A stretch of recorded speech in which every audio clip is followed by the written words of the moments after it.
নমস্কার বন্ধুরা, আশা করি প্রত্যেকে খুবই ভালো আছেন। আমি আবারও চলে এসেছি আপনাদের মাঝে নতুন একটা রেসিপি শেয়ার করার জন্য। বন্ধুরা, আজকের আমি যে রেসিপিটা আপনাদের সাথে শেয়ার করব সেটার জন্য কিন্তু কোনো রান্নার দরকার নেই, আর এটা কিন্তু একদম শর্ট টাইমেই কিন্তু রেডি হয়ে যাবে।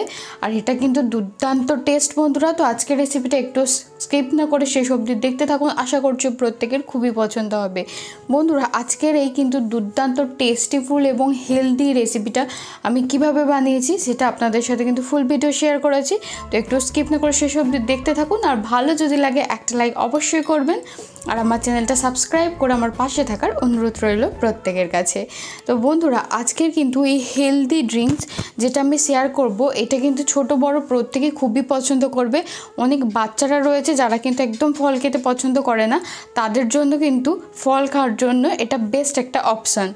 তো দেখুন বন্ধুরা, আজকের রেসিপিটা বানানোর জন্য আমি প্রথমে নিয়ে নিয়েছি আঙুর, দেখতেই পাচ্ছেন। আর এখানে কিন্তু আঙুরটাকে আমি 5 থেকে 10 মিনিটের জন্য বলবো লবণ জলে ভিজিয়ে রেখে তারপরে নর্মাল ভালো জল দিয়ে ভালো করে ওয়াশ করে নিতে, তাহলেই দেখবেন আঙুরটা একদমই রেডি একদম খাওয়ার জন্য।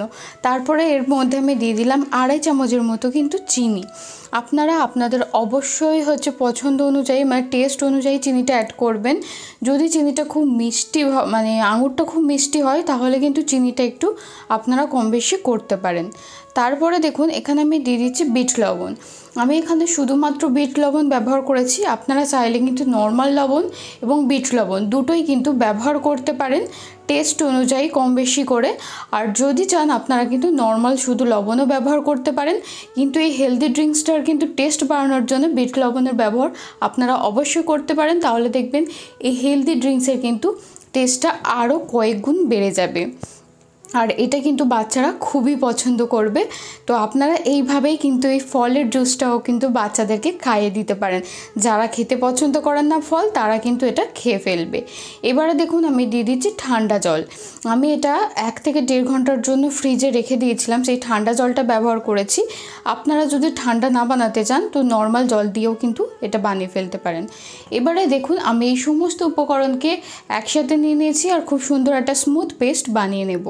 আর এই আঙুরের কিন্তু এই পেস্টটা বানানোর জন্য বন্ধুরা জাস্ট ফর কয়েক সেকেন্ডই যথেষ্ট। দেখুন এটা খুব সুন্দরভাবে ব্লেন্ড হয়ে গিয়েছে, আর এর জন্য কিন্তু খুব বেশি সময় লাগেনি একটুও। তো আপনারা ঝটপট কিন্তু এই হেলদি ড্রিঙ্কসটা বাড়িতেই বানিয়ে ফেলতে পারবেন একদম অল্প সময়। এটা কিন্তু খুবই টেস্টিফুল হয়। তো দেখুন বন্ধুরা, আমি কিন্তু এটা পেস্ট বানিয়ে নেওয়ার পরে একটা ছাঁকনি নিয়ে নিয়েছি, এটা সাহায্যে ছেঁকে নেব। এটা অপশনাল, আপনারা যদি চান তাহলে ছেঁকে নিতে পারেন, তাহলে একদম পিওর শুধু জুসটা পাবেন। আর যে আঙুরের যে খোসাটা হয় সে ছিবড়েটা বাদ চলে যাবে।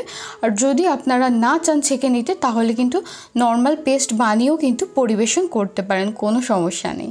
তো দেখুন এখানে আমি ছাঁকনির মধ্যে খুব ভালোভাবে একটা চামচের সাহায্যে নেড়েচেড়ে এটাকে ছেঁকে নিচ্ছি। আবারও বলছি বন্ধুরা, আপনারা যদি না ছাঁকতে চান তাতেও কিন্তু কোনো সমস্যা নেই, আপনারা এভাবেই কিন্তু পরিবেশন করতে পারবেন। দেখুন খুব সুন্দরভাবে কিন্তু শুধু পিওর যে জুসটা সেটাই আমি এখানে নিয়ে নিচ্ছি। খেয়াল করলে দেখতেই পাবেন আঙুরের যে খোসাগুলো সেগুলো কিন্তু আমি বাদ দিয়ে দিচ্ছি, আর এখানে পিওর জুসটা কিন্তু একদমই রেডি। তো চলুন এবার আমি পরিবেশন করে দিই আপনাদের মাঝে। আর এই ড্রিঙ্কসটা বন্ধুরা শুধু বাচ্চারা পছন্দ করবে এরকম নয়, বড়রা যদি একবার এই জুসটা খেয়ে থাকে তাহলে কিন্তু বারবার যতক্ষণ আঙুরের সিজন থাকবে বাজারে ততক্ষণ কিন্তু এই রেসিপিটা বানানোর রিকোয়েস্ট আসবে বাড়ি থেকেই বারবার। তো দেখুন বন্ধুরা, এটা যেমন অল্প সময়ে তৈরি করে ফেললাম, তেমনই কিন্তু এটা যেমন খুব টেস্টফুল এবং হেলদিও, তেমন এটা দেখতেও কিন্তু খুবই সুন্দর। আর এখানে কিন্তু আপনারা চাইলে সবুজ আঙুরের জায়গায় আপনারা কিন্তু যে কালো যে আঙুর হয় সেটা দিয়েও কিন্তু বানিয়ে ফেলতে পারেন, সেক্ষেত্রে টেস্ট এবং কালার দুটোই কিন্তু আলাদা হবে। তো আপনাদের যেটা পছন্দ সেটা দিয়ে কিন্তু আপনারা বানিয়ে ফেলতে পারেন। আর আমি আপনাদের মাঝে কিন্তু এই সহজ সরল ঘরোয়া হেলদি জুসটা কিন্তু পরিবেশন করে দিয়েছি। আর আপনারা যদি চান, এখানে একটা কথা বলে রাখি, আপনারা যদি চান কিন্তু এই জুসের মধ্যে সামান্য পাতিলেবুর রসও ব্যবহার করতে পারেন, এটা অবশ্য যে যার পছন্দ অনুযায়ী। তো আঙুরের এই জুসটাতে যদি আপনারা লেবুর রস না ব্যবহার করেন তাও কিন্তু এর টেস্ট কিন্তু অসাধারণ আসবে। তো বন্ধুরা, আজকের রেসিপিটা যদি আপনাদের একটু পছন্দ হয়ে থাকে একটা লাইক করতে কিন্তু একদমই ভুলবেন না। আর আমার চ্যানেলটা সাবস্ক্রাইব করে আমার পাশে থাকার কিন্তু অনুরোধ রইল প্রত্যেকের কাছে। তো আজকের রেসিপিটা আমি এখানেই শেষ করছি। দেখা হচ্ছে নেক্সট ভিডিওতে নেক্সট নতুন কোনো রেসিপির সাথে। সবাই খুব ভালো থাকবেন।